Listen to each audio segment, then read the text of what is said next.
Muy buenas tardes. Estamos iniciando un programa más de Epicentro Sonora, transmitiendo hoy martes 3 de abril desde la ciudad de Hermosillo en las instalaciones de Primera Plana Digital. El día de hoy, como comentamos la semana pasada, continuaremos platicando sobre el primer Congreso Estatal de Emergencias y Desastres que organiza un grupo de jóvenes entusiastas aquí en la ciudad de Hermosillo, y que será el próximo sábado 14 de abril en las instalaciones de UNIDEP Hermosillo. Como todos los martes me acompaña este día el ingeniero Juan Serrano Sainz. Buenas tardes, ingeniero. Muy buenas tardes a todo el auditorio. Buenas tardes, Alejandro. Buenas tardes. Buenas tardes. Pues sí, como lo comentábamos la semana pasada, le vamos a dar continuidad al desarrollo de este primer gran congreso, para que nuestro auditorio sepa el tamaño del reto que se están enfrentando estos muchachos, porque la verdad que, como lo veíamos así en semblanzas la vez pasada, en grandes expositores, grandes temas, creo que sin duda el éxito está garantizado. Sí, y un día muy intenso, ¿no? Con un programa muy intensivo, ¿verdad? La redundancia. Y para que nos platique el día de hoy, este martes, sobre el programa académico en específico, porque está dividido este evento en dos partes, lo que es el congreso a base de conferencias y lo que son los talleres posteriormente en la tarde del mismo día. Este día martes vamos a hablar específicamente de lo que son los congresos, platicando un poquito en esta hora sobre el detalle de los mismos, y la próxima semana platicaremos sobre la parte de los talleres para combinar la promoción del Congreso Estatal, y ya pues a los pocos días después del martes estarían realizándose el evento. Buenas tardes. Nos acompaña el día de hoy nuestro invitado que ya estuvo el martes pasado con nosotros, el técnico en emergencias médicas Alejandro Gastelo Molina. Buenas tardes, Alejandro. Muy buenas tardes, arquitecto. Pues platicando sobre las conferencias, Alejandro, ¿cómo iniciaríamos? Ya platicamos la semana pasada de la logística, de la estructura del evento, patrocinadores, algunos invitados que tienen, y platicamos nada más y muy brevemente sobre el contenido del evento. Claro, ahora platicaremos un poquito más a fondo sobre las conferencias, los expositores, la especialidad de los expositores y qué pueden esperar. Quiero comentar también que ya no estamos en promoción del evento, ¿no? Porque afortunadamente se saturó a los pocos días, pero sí estamos tratando de hablar un poquito del contenido, pues para que quienes se inscribieron sepan a lo que van y lo que deben de esperar en el Congreso. Muchísimas gracias. Pues otra vez aquí andamos echándole duro a la promoción, y más que la promoción, a la difusión hacia los muchachos que van a estar presentes en el primer Congreso Estatal de Emergencias. Vamos a empezar, el Congreso como tal empieza a las 7:30 con la mesa de registro para prepararnos para la inauguración, en donde iniciamos a las 8 de la mañana, hacemos la bienvenida prácticamente. En la primera ponencia como tal la tenemos a las 8:30 de la mañana. A las 8:30 de la mañana iniciamos el cargado día que tenemos de actividades, y lo vamos a empezar con el primer módulo, ¿no? Que es lo que es el sector salud. ¿Cómo actúa el sector salud ante una emergencia o un desastre mayor? Muy bien. Para eso vamos a hablar, o nos va a hablar la licenciada Karina de Rosario Llanes, con el tema impacto social y económico de desastres en México, ¿no? Vamos a ver cómo nos afecta prácticamente a la sociedad, y también tanto en la parte social como económica, ¿no? Un desastre de una magnitud cualquiera que sea. Después seguimos a las 9 de la mañana con lo que es la regulación de la atención médica prehospitalaria en emergencias y desastres, específicamente para el estado de Sonora. Muy bien, para eso vamos a tener al licenciado Jorge Arturo Vega Soto. Él es el responsable estatal del Centro Regulador de Urgencias Médicas. Muy bien, esa es parte fundamental, porque durante muchos años hemos estado luchando, o durante mucho tiempo se ha estado luchando por que el Centro Regulador de Urgencias Médicas funcione como tiene que funcionar. Muy bien, afortunadamente nos ponen ahora a un paramédico con vasta experiencia en el manejo de urgencias y sobre la cuestión administrativa también, ¿no? Y entonces él va a estar con nosotros platicando sobre cuál es la función del Centro Regulador de Urgencias Médicas ante una emergencia o un desastre, ¿no? Cómo ellos llevan la logística día a día, porque la logística no es nada más en el momento del desastre, ¿no? Esto ya empieza todos los días en las mañanas, es una revisión de todos los hospitales para ver la capacidad de los mismos, cuáles son las especialidades que tienen disponible en cada hospital, para que las ambulancias que anden en la calle puedan saber ya a dónde llevar a ese paciente sin estar dando vueltas, ¿no? Con el paciente arriba. Entonces la ambulancia lo que hace es regular, y bueno, desde ahí empezamos con eso, ¿no? Alejandro, ahí quisiera yo, porque desde la vez pasada, perdón la interrupción, estábamos comentando de que se había convertido, perdón la expresión, como un elefante blanco este centro regulador.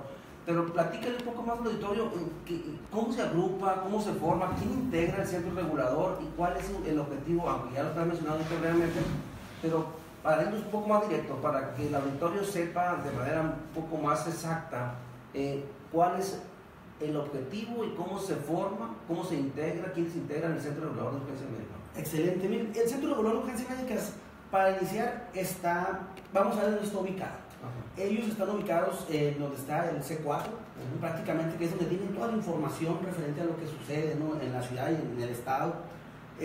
Está formado, obviamente, por un responsable, en este caso el licenciado Jorge, es el encargado de mover las piezas, ¿no? Para que funcione de manera correcta. Tenemos paramédicos, existen paramédicos, existen médicos especialistas en urgencias que son los que se encargan de, recibir la llamada del paramédico. ¿Okay? Usted habla al C4 pidiendo una ambulancia 911, lo recibe una recepcionista o una telefonista de emergencias en este caso, ellos mandan la ambulancia. Cuando la ambulancia llega al lugar y se ve prácticamente en problemas, ocupa dirección médica en línea, el paramédico puede hablar al Centro Regulador de Urgencias Médicas para pedir indicaciones sobre lo que puede hacer en la ambulancia. Hablando también en la cuestión legal, el médico que está en el Centro Regulador de Urgencias Médicas se convierte en el director médico de la ambulancia, ¿no? Ellos dicen, ¿sabes qué? Hay que realizar tal procedimiento, y entonces esto habla de la amalgama que tiene que haber entre la gente que anda en la calle y la gente que está en la oficina del Centro Regulador de Urgencias Médicas. Porque el médico que está en el centro regulador tiene que conocer cuáles son el nivel de capacitación que tiene la gente que está en la calle. El médico que está en el centro regulador no puede indicar un procedimiento, por ejemplo, si no sabe quién es la persona que está en la calle.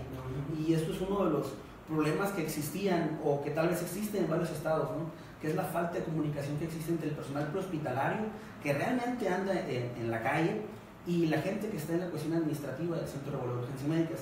En Sonora eso se ha venido eliminando. En la actualidad el trabajar del Centro Regulador es diario, prácticamente está conviviendo con los paramédicos, está conviviendo con la gente que está en diferentes partes del estado para poder regular de manera correcta.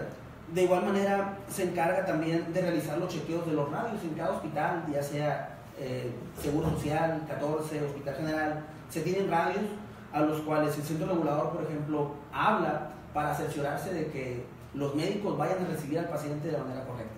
Entonces, si yo tengo un paciente grave en mi ambulancia, yo hablo al Centro Regulador de Urgencias Médicas, el Centro Regulador de Urgencias Médicas comunica al hospital sobre qué pacientes voy a llevar, de qué prioridad son y qué material específicamente requieren para su atención. Pues cuando la ambulancia llega, prácticamente el personal ya está listo para atender a ese paciente. Entonces, de cierta manera, tendríamos que entender que las empresas que se dedican a dar el servicio de ambulancia, vamos a decir así, tienen que estar registrados en el Centro Regulador. Es correcto. El Centro Regulador de Urgencias Médicas figura en la norma 237, la norma oficial mexicana 237, que es la que regula los servicios prehospitalarios de urgencias médicas. Y esta figura predomina como eso, un centro regulador. Esto no influye, llámese Cruz Roja, llámese bomberos, llámese ambulancias privadas, todos deberíamos de estar trabajando en conjunto con el centro regulador, porque no nada más ellos atienden urgencias, también las ambulancias privadas atendemos urgencias. Y entonces debemos de contar con el personal entrenado, con las ambulancias reguladas, que esto es una parte muy importante. Las ambulancias deben estar debidamente reguladas y registradas, ya sea ante COFEPRIS, y obviamente por el visto bueno del Centro Regulador de Urgencias Médicas. Y el visto bueno del Centro Regulador de Urgencias Médicas no es tanto por la cuestión política, es más por la cuestión del paciente, saber qué personal tiene la ambulancia que está atendiendo su urgencia para saber qué recomendaciones se puede hacer al personal que está arriba de la ambulancia, ¿no? Entonces, definitivamente sí. ¿Hay un censo de ambulancia registrada en Hermosillo? Como tal, un censo de ambulancias registradas en Hermosillo, no tengo conocimiento. La verdad que la autoridad competente es la que tendría que hacer esa declaración, pero si nos damos a un aproximado, tenemos un aproximado de 12 o más ambulancias privadas funcionando en Hermosillo. ¿Cuántas de ellas tengan la regulación adecuada para trabajar en la calle?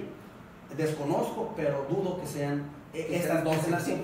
Así es, dudo que sean las mismas 12 las que estén reguladas. Digo, aunque en el momento mismo de que la Secretaría de Salud entrega un registro, una autorización a las ambulancias para que funcionen a sus diferentes niveles, ¿no? Porque hay niveles para ambulancias, ¿no? Algunas puros traslados programados, otras de urgencia, etcétera. Debería de ese censo lo deben tener las autoridades también. Las autoridades correspondientes. Del centro operador y de la unidad estatal y todo el mundo, ¿no? Todos los que regulan, sí, porque en una situación de desastre, que es el tema que nos compete, pues lo primero que hacemos es un triage, ¿no? Entonces, al momento de tener un triage, ya sabemos qué pacientes ocupan atención de emergencias. Entonces, si tenemos un paciente, por ejemplo, que es categorizado como color rojo, que es muy grave, pues ocupamos una unidad de urgencias avanzadas, una unidad de cuidados intensivos, por ejemplo. Y entonces, el Centro Regulador de Urgencias Médicas debería saber cuántas ambulancias de esta índole tiene para saber pues, cuántos pacientes tienen capacidad de atender, ¿no? Esto sí es importante. Eso mismo aplicaría también para los hospitales, ¿no? Así es. Porque en un momento dado pues ya instalas tú el triage y sabes para dónde mandar, pero el mismo centro regulador te debe decir si tiene o no tiene capacidad el hospital donde pretende llevarlo. Así que es. ya no es la cercanía pues la que define a dónde llevar, ¿no? Sí, que es algo que hemos cambiado, ¿no? O que se ha venido cambiando en lo que es la medicina prehospitalaria de urgencias. El término al hospital más cercano. Así es. Okay, el hospital más cercano prácticamente lo eliminamos y lo cambiamos por el hospital más adecuado. Entonces, todas estas cosas que se están comentando aquí, Alejandro, es parte de lo que se va a informar ahí en el Congreso. Es correcto, sí. Para homologar un criterio, pues, ¿no? La idea es dar a conocer a los congresistas qué es lo que está haciendo el centro regulador para mejorar, la regulación y la atención médica de urgencias en la calle. Muy bien, y no nada más en la calle, porque también, insisto, se ve reflejado en nuestros hospitales, ¿no? Y que sepan que existe esa norma. Y claro, que es la otra, ¿no? que existe la figura del Centro Regulador de Urgencias Médicas, porque a veces no lo hacemos y al único que le va mal es al paciente. Sí. La realidad es que al que le va mal por una falta de regulación, por una falta de... Porque no es tanto la cuestión de, no regulamos la ambulancia, es que no sabemos qué personal está arriba de la ambulancia. Ahorita mencionas que no todas están registradas en el centro regulador, y Mariano comenta, y creo que eso sería lo más adecuado, es si la Secretaría de Salud les da un registro, entonces pudiésemos suponer que no hay esa comunicación entre la Secretaría de Salud y el centro regulador, siendo que depende de la Secretaría de Salud y el centro regulador para pasar la información de a quiénes o a qué empresa les dio un permiso para operar, y por lo tanto ese inventario no está al 100%. Debería ser transparente pues, el pasar la información. Aquí yo pienso que lo peligroso es que hay algunas que ni siquiera con la Secretaría de Salud están registradas. Y es por eso que falta este censo. O sea, realmente lo peligroso es que a veces hay ambulancias, le llamamos o le llaman en la Ciudad de México, y creo que aquí también, ambulancias patito, digámoslo así, en donde tenemos gente que no sabemos quién anda en la ambulancia, no sabemos qué equipo trae la ambulancia. Nos hemos encontrado ambulancias de traslado, por ejemplo, que están cubriendo eventos especiales, y dices, bueno, si le echamos un poquito de lógica, una ambulancia de traslados no debería estar cubriendo eventos especiales, porque un evento especial lo tienes para una situación de urgencias. Los ocupas una ambulancia de urgencias, no una ambulancia de traslado. Y entonces es donde hay una discrepancia, ¿no? Entre lo que se dice y lo que realmente se hace. Así es. Bueno, continuamos con el programa. Así es. Tenemos después lo que es el Hospital Seguro frente a emergencias y desastres. Y aquí tenemos al mero bueno, ¿no? De lo que es el doctor Fernando Valenzuela, es el responsable estatal del programa Hospital Seguro, que Hospital Seguro es un programa que maneja la Organización Mundial de la Salud. Es muy conocido en todos lados, en donde habla sobre evacuaciones de inmuebles, qué hay que hacer en caso de desastres, técnicas de repliegue, que es algo que deberíamos de saber en los hospitales, porque a veces el personal, pues sabemos de emergencias, sabemos de medicina, tenemos el personal de enfermería, el personal médico, que sabemos atender urgencias, pero cuando estamos en el desastre no sabemos qué hacer, ¿no? Este punto no es dispararse al pie de ahí, porque una cosa es Hospital Seguro, el programa, que depende de Naciones Unidas a través de la OMS, pero también tenemos lo que es el programa interno, depende de la unidad estatal, que es hospital seguro. que desafortunadamente ni una ni la otra ahorita, ¿no? Entonces, al final se da una exposición ahí y el comentario es porque se va a transmitir cierta información, pero ¿con qué se queda el congresista? Bueno, o sea, no estamos hablando de un ideal, no estaremos hablando de un ideal en lugar de hablar de cosas reales. Así es. Sí, que aquí lo importante es hacer o mencionar lo que se tiene que hacer, no lo que se está haciendo, porque es donde existe, insisto, esta distancia, ¿no?, fenomenal, que es entre lo que se hace y lo que se tiene que hacer. Entonces aquí lo que vamos a estar hablando es de lo que se tendría que hacer de la manera correcta, ¿no? Se tiene que, no de lo que se está haciendo, ¿no? Que es el problema, que estamos haciendo las cosas, y llamémoslo así, estamos haciendo las cosas mal, pues tenemos que o incompletas, ¿no? Sería, porque si bien es cierto, yo creo que sí ha avanzado, pero la verdad que si entendemos para la parte de protección civil que Hospital Seguro es el programa interno de protección civil para todo lo que es la cuestión hospitalaria, pues sí todavía le falta. Sí, claro. Y entonces el que va a estar dando esa ponencia pues prácticamente es el responsable de este servicio y nos va a hablar sobre lo que realmente tendríamos que hacer, cómo se compone, prácticamente dar a conocer todos estos servicios, porque en los hospitales, insisto, sabemos atender urgencias, atender pacientes, pero nos falta esa parte, ¿no? A veces se nos pone difícil hacer los simulacros como en una empresa, no sé, entonces es donde va a venir a hablar este personal de lo que se tiene que hacer. Posteriormente, de las 10 a las 10:30 tenemos Triage en Desastres. Tomando la decisión correcta es el subtítulo, y este lo va a dar el enfermero Luis Arturo Ceballos. Él trabaja ahorita en la Secretaría de Salud, está en la jurisdicción sanitaria, es una persona con vasta experiencia en el manejo del triage. Y aquí vamos a hablar del triage de desastres, ¿no? Porque a veces en el hospital usamos un triage, que es el triage hospitalario, el triage diario, pero en triage en desastres, cuando hablamos de desastres, cambia dramáticamente las circunstancias de la atención. A veces en el hospital atendemos a los pacientes pues más graves, el más grave es al que atendemos, y en la sala de triage prehospitalario o en el desastre atendemos a quien tenga más probabilidades de sobrevivir con los recursos disponibles, ¿no? Entonces esta conceptualización creo que va a ser de mucha ayuda para el personal que está en las salas tanto de urgencia como en las salas no especializadas en urgencias como tal, en un hospital ya encamados o en algún horario. Lo otro que habría que aclarar también, ingeniero, en el ámbito de la protección civil tenemos las definiciones de lo que es emergencia mayor y desastres, pues, y luego nos pasa como el pasado sismo de la Ciudad de México, donde existe la duda que si el fenómeno pues natural que fue el sismo, ¿no?, con la consecuencia que produjo, sobrepasaba o no sobrepasaba las capacidades del gobierno local, y se supone que un desastre cuando sobrepasa la capacidad de un gobierno local entra a la siguiente instancia. Y entra a la siguiente instancia.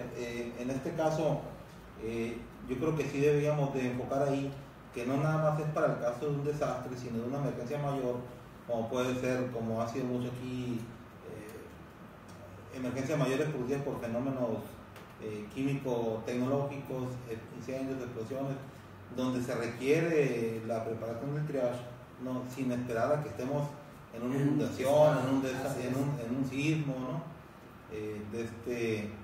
A final de cuentas es la preparación de la situación de la emergencia, ¿no?, por sí mismo. Vamos a hacer haremos un espacio para agradecer a quienes amablemente nos están siguiendo en las redes sociales. César Guevara, manda a saludar. Fabián Goizueta, excelente programa, un abrazo para todos. Héctor Paz Díaz, saludos de la Ciudad de México. Aquí le mandamos al director. No, estoy compartiendo para que le llegue el programa a más gente, por eso me ven aquí picándole al celular.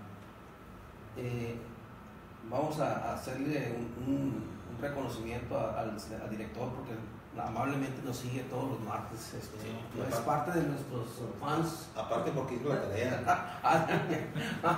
Bueno, entonces una doble felicitación a Héctor Paz, director general del Grupo Epicentro, porque hizo la tarea.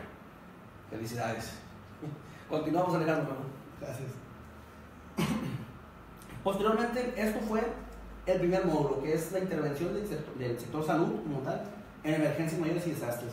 Ok, sí, así se llama el primer módulo, ¿no? El sector salud ante emergencias y desastres. Posteriormente tenemos el segundo módulo, que son las acciones esenciales en desastres. Perdón, Alejandro. El primer módulo iría prácticamente, son 2 horas, de 8:30 a 10:30, ¿no? Con 5 conferencias. Así es. Eso se compone el primer módulo, que se denomina el sector salud ante emergencias y desastres. A las 10:30 hay un receso y se continúa posteriormente al módulo 2, ¿no? Muy explotadores aquí, receso de 5 minutos, sí. Rapidísimo, a ver cuántos toman, a ver cuántos cansan de tomar agua. El segundo módulo son las acciones esenciales en desastres naturales y antrópicos. Aquí, como los mencionamos y nos han hecho hincapié en las cuestiones de las definiciones, yo pienso que para la próxima vamos a mejorar esta parte. Aquí lo tiene la coordinadora, es Perla María Morales Acuña. No, yo lo comento ahorita, lo de los desastres, las definiciones, porque no nada más lo estoy escuchando gente de Hermosillo y gente que se inscribió al programa, sino hay otras personas que están en el ámbito de la protección civil, y cuando se habla del traje para desastres, pues todo el mundo se está imaginando en la cabeza el gran sismo, ¿no? Que probablemente no suceda aquí en Hermosillo. Muy bien. A las 10:35 iniciamos con la ponencia de rescate de personas en estructuras colapsadas. Estructuras colapsadas lo va a dar el técnico en rescate José Omar Blasco Castelo. Él es técnico especialista en rescate y jefe de seguridad minera Caborca, Sonora. Él es una persona que tiene vasta experiencia en rescate urbano, prácticamente tiene muchos años en Cruz Roja. Estuvo en la Escuela Nacional de Rescate Urbano como encargado un tiempo de Guaymas. En la actualidad, pues sigue todavía activo en Cruz Roja y sigue entrado en el desastre, en lo que es, perdón, en el rescate. Así es, en el rescate. Y bueno, y aquí en estructuras colapsadas no nada más tenemos el apuntalamiento y esas cosas, no tenemos algunas otras condiciones médicas también importantes de mencionar, que seguramente nos va a estar hablando de ellas. Posteriormente tenemos manejo de situaciones de emergencia por materiales radioactivos. Esta la va el ingeniero Alejandro Hernández Ortiz. Él es vicepresidente de la Asociación de Profesionales de Ingeniería Ambiental y Desarrollo Sustentable. Muy bien. Él va a estar trabajando con nosotros en lo que es manejo de situaciones de emergencia por materiales radioactivos. Está interesante cuando platica Alejandro, porque mucha gente piensa que aquí no manejamos radioactividad. No. Por un lado, y por otro lado, el problema de los constantes robos de las fuentes en el traslado de las fuentes radiactivas que de repente boletinan ahí. Pero lo ven como algo que no representa peligro, pues no, porque son equipos muy especiales para medición, ¿no? Y que luego se los roban pero no saben lo que se trata tampoco, ¿no? O sea, es por ignorancia. Se lo llevan más por desconocimiento, así ¿no? Así es. Más los tiran por allá, los encuentran a los 2 días. Que ya que saben, pues que es un material que puede causar. Que se trae cobre. Esa es la verdad. Así es. Muy bien. A las 11:35, a las 12:05 tenemos atención a pacientes con traumatismo grave. Esto es ya como consecuencia, ¿no?, de las lesiones o las lesiones que puede producir muy bien, el desastre en sí o la emergencia. Esta va a ser proporcionada por Filogonio Martínez Castañer. La semana pasada estuvo con nosotros aquí platicando. Fili es un enfermero con vasta experiencia en los cuidados críticos, en el paciente, cuidados críticos, y es lo que vamos a estar manejando, ¿verdad? Tiene muchos fans, sí, no, Fili, muy seguido. Muchos más mensajitos. No le mandan mensajitos que no podemos leer y demás. Fili, un saludo, Fili. Si me está viendo ahí, un saludo, compadre. Después tenemos, nadie debe morir por un sangrado descontrolado. Esta es a cargo la mejor conferencia. Es una ponencia derivada del Colegio Mexicano de Cirujanos, en donde vamos a hablar sobre la formación de espacios hemoprotegidos. Así como tenemos espacios cardioprotegidos, en la actualidad también tenemos el término hemoprotegido. Se llega a la conclusión de que muchas de las personas que mueren por traumatismos se mueren por hemorragias. Y estas hemorragias son hemorragias que pudiesen haber sido fáciles de controlar, pero nadie supo qué hacer, ¿no? Y en los Estados Unidos se le está dando importancia, así como tener un desfibrilador, a tener equipos con agentes hemostáticos o torniquetes, ¿no? Que es algo que hasta hace poco y en algunos hospitales todavía siguen peleando, no, los torniquetes no se usan, y es algo que hemos venido aclarando, ¿no?, desde hace un tiempo para acá. La guerra tiene cosas buenas, como todo, desafortunadamente las cosas buenas que nos deja la guerra es la investigación médica. Prácticamente todo lo que manejamos en la medicina de urgencias, la mayoría de las cosas viene de allá, se ha investigado mucho, y algo de las cosas buenas que nos dejó pues es eso, ¿no? El uso de torniquetes para sangrados descontrolados, para hemorragias masivas. Y ya quiero hacer un paréntesis, estamos dando, tan importante lo vemos nosotros, o lo consideramos nosotros, que estamos dando cursos gratuitos, ¿no? Referente a control de hemorragias. Entonces, si la gente que nos está viendo por ahí está en una escuela, alguna empresa que esté interesado en tomar algún curso de control de hemorragias, puede acercarse a nosotros con toda confianza, tanto a Reanimación y Trauma México, que es donde soy director, o como DRL Ambulancias, que estamos trabajando en conjunto para poder coordinar un curso de este tipo. ¿Sabes qué, Alejandro? ¿Sabes qué es lo que pasa ahorita con referencia al torniquete? Y algo que creo que vale la pena aclarar con el público. Es el nivel de especialización que se ocupa para aplicarlo. Nosotros hemos sido muy enfáticos cuando damos curso a brigadistas de primera instancia, en que el torniquete sería la última instancia para ese nivel de brigadismo, no para el socorrista, no para el paramédico que tiene más capacidad, está preparado técnicamente para usarlo. Porque un torniquete mal controlado puede ocasionar un daño también. Entonces, sí, yo creo que ahí habría que ser muy cuidadoso en cuanto a dónde sí es bueno o quién sí debe y quién no debe. Porque eso yo creo que ahí estaría la diferencia para el nivel de capacitación que damos nosotros. Pues, sí, nosotros, decir todo lo que... Aunque la idea que yo entiendo de lo que dice Alejandro es, tú pones el torniquete si estás sangrando abundante, así es. Porque le podrás causar daño al tejido, pero cuando menos lo vas a tener vivo, ¿no? Es lo que mencionábamos, ¿no? O sea, nada me sirve tener un paciente con la pierna íntegra, pero si está en choque hipoglámico, ¿no? Entonces, hacemos mucho énfasis en que el destino del herido está en manos de quien aplique el primer vendaje. O sea, de nada me sirve a mí tener el hospital general bien equipado, con cirujanos. El primer respondiente. Así es. Si la primera persona que está ahí no aplica las técnicas adecuadas para... ¿Qué es lo que comentaba Filogonio la semana pasada sobre que el policía... Así es, ¿no? Primero sin intervenir. Y entonces, pues hacemos la invitación a la gente o a las corporaciones de ley y orden, si tienen alguna... Bueno, la conferencia servirá también para aclarar claro, las dudas que comenta ahorita el ingeniero Serrano, ¿no? Así es, a todos si eso no es recomendable o bajo qué criterios, ¿no? Criterios, yo creo que ahí sería la o quién, que no. Cuándo sí, cuándo no. A lo mejor aprenden que todo lo deben de poner siempre. Para todos, ¿no? Sí, entonces es donde hacemos la aclaración ahí. Prácticamente lo que hacemos es hablar con la gente y darles a entender prácticamente eso, ¿no? A quién sí y a quién no y cuándo, ¿no? Así es. Posteriormente tenemos la ponencia del doctor Enrique Manuel Ramírez Gutiérrez, una ponencia sumamente atractiva debido a la experiencia que tiene el doctor Ramírez en la atención de pacientes críticos, así es, o también en la cuestión táctica, ¿no? Táctica civil, que es qué pasa cuando hay un tirador activo, ¿no? Que es prácticamente algo que se ha convertido en situaciones constantes. Lo tuvimos hoy, la semana, hoy, ¿no? Hoy lo tuvimos en Estados Unidos, en la Semana Santa lo tuvimos en Puerto Peñasco, ¿no? En un incidente trágico. Hoy en la costa. Ahora en la costa. Entonces son situaciones en donde no nada más vemos al agredido, ¿no? Sino los que están atrás de él.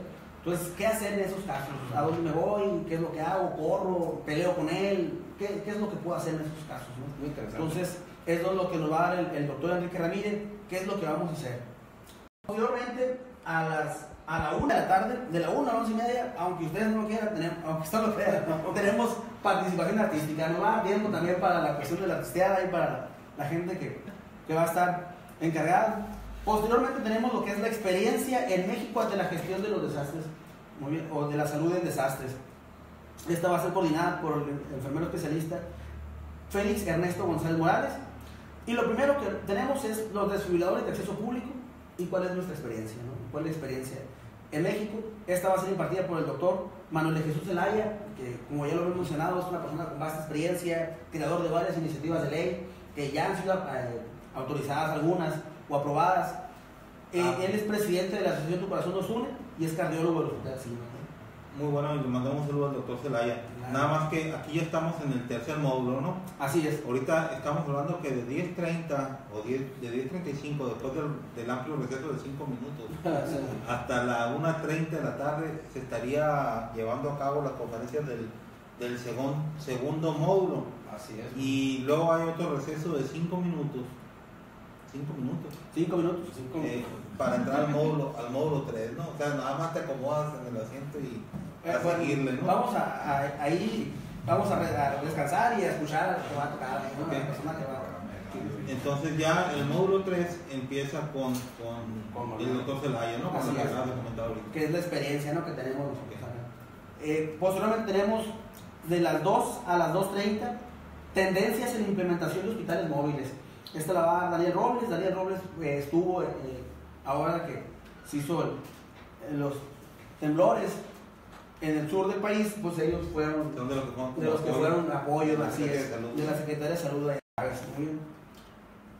De las 2:30 a las 3 tenemos manejo de crisis y toma de decisiones en situaciones de emergencia, porque lo que más pone desorden a la hora de atender pacientes o de coordinar a uno es la falta de liderazgo. Muy bien, la falta de liderazgo y una toma de decisión errónea, ¿no? Entonces, el teniente coronel Eduardo Vargas Ábalos nos va a estar apoyando con esa ponencia. Tuvimos el placer de tener la Semana de la Protección Civil, donde tuvo una participación excelente, y pienso que esta vez va a ser exactamente lo mismo.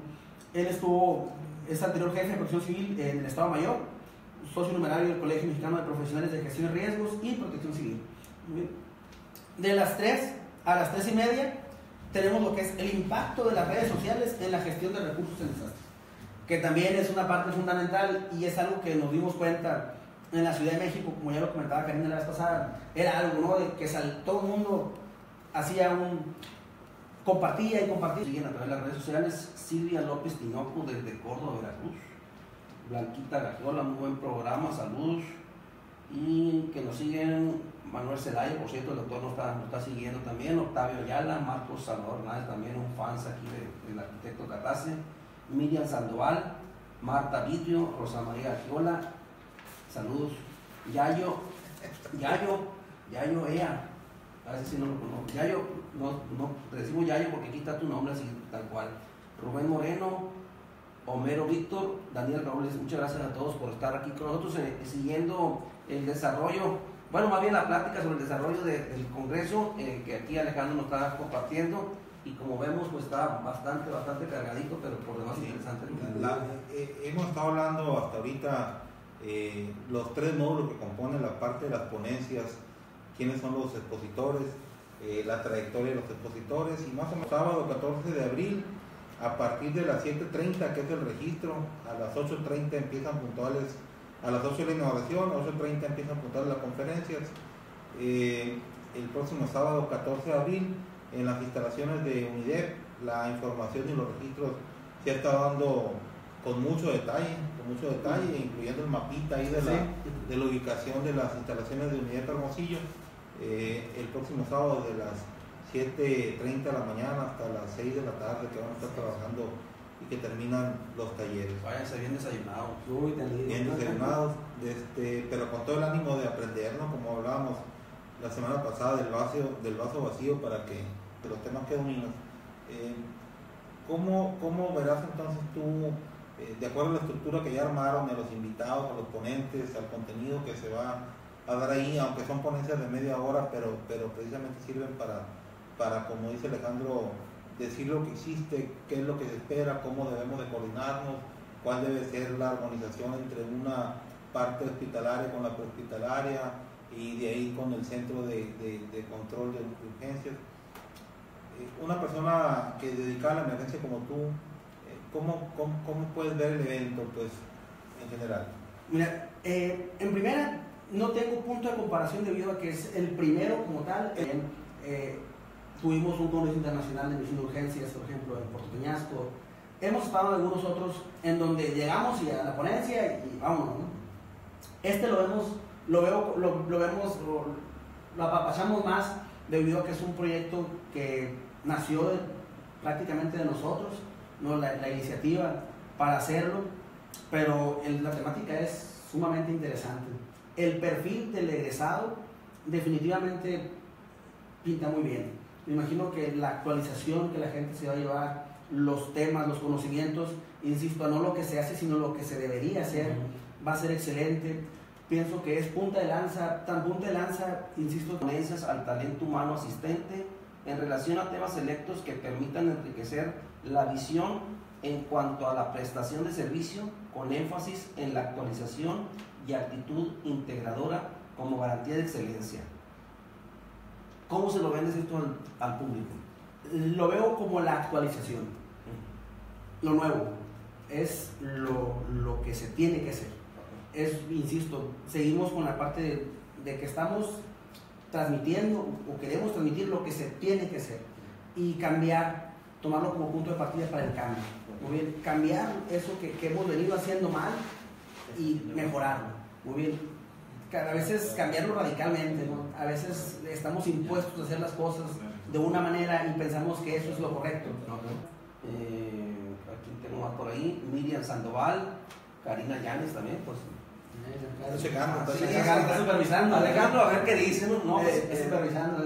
La verdad que lo decía yo al inicio y en la semana anterior, no tengo la menor duda que será un éxito, es un buen reto, y el objetivo que aquí marcaste es que muchas veces nos ponemos muy rembombantes. Yo creo que lo dijiste de una manera muy clara, ya en resumen, y eso creo que lo tienen garantizado. Es un reto que creo que lo van a lograr, y el esfuerzo de ustedes tres y más todo el equipo que tienen por atrás, que a lo mejor no lo conocemos, yo creo que valdrá la pena.